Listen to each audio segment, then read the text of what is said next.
Assalamualaikum warahmatullahi wabarakatuh. Kami dari kelompok 9 ingin mempresentasikan tugas kami.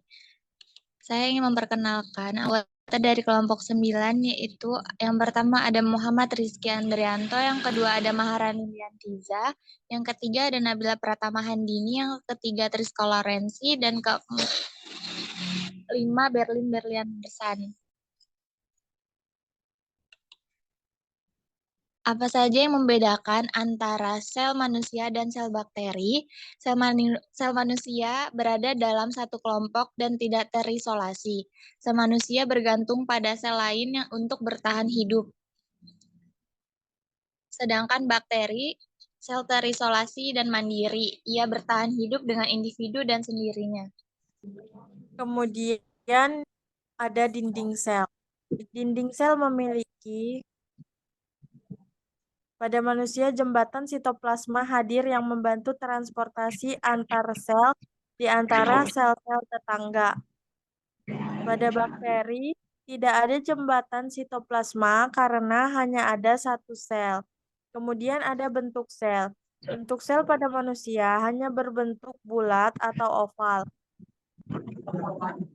Sedangkan pada bakteri, sel dapat memiliki bentuk yang berbeda-beda. Kemudian ada RNA, asam ribonukleat.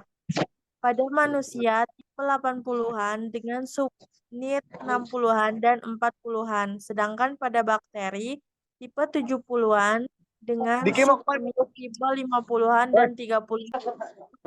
Kemudian ada reproduksi.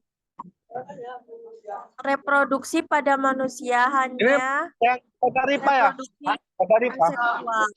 Kemudian pada bakteri reproduksi seksual dan aseksual terjadi.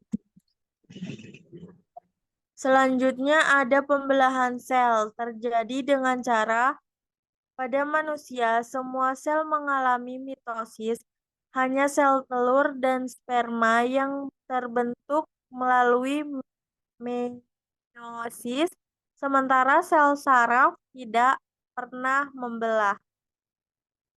Sedangkan pada bakteri, mitosis dan mitosis menghasilkan dua sel dan meiosis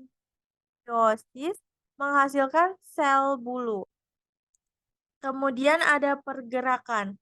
Pergerakan pada manusia tidak bisa bergerak kecuali sperma dan sel telur, sementara sel darah mengalir dalam cairan. Sedangkan pada bakteri dapat bergerak sendiri dengan flagela untuk kebutuhan normal. Apa saja yang membedakan antara sel manusia dan sel bakteri? Nutrisi. Manusia heterotrof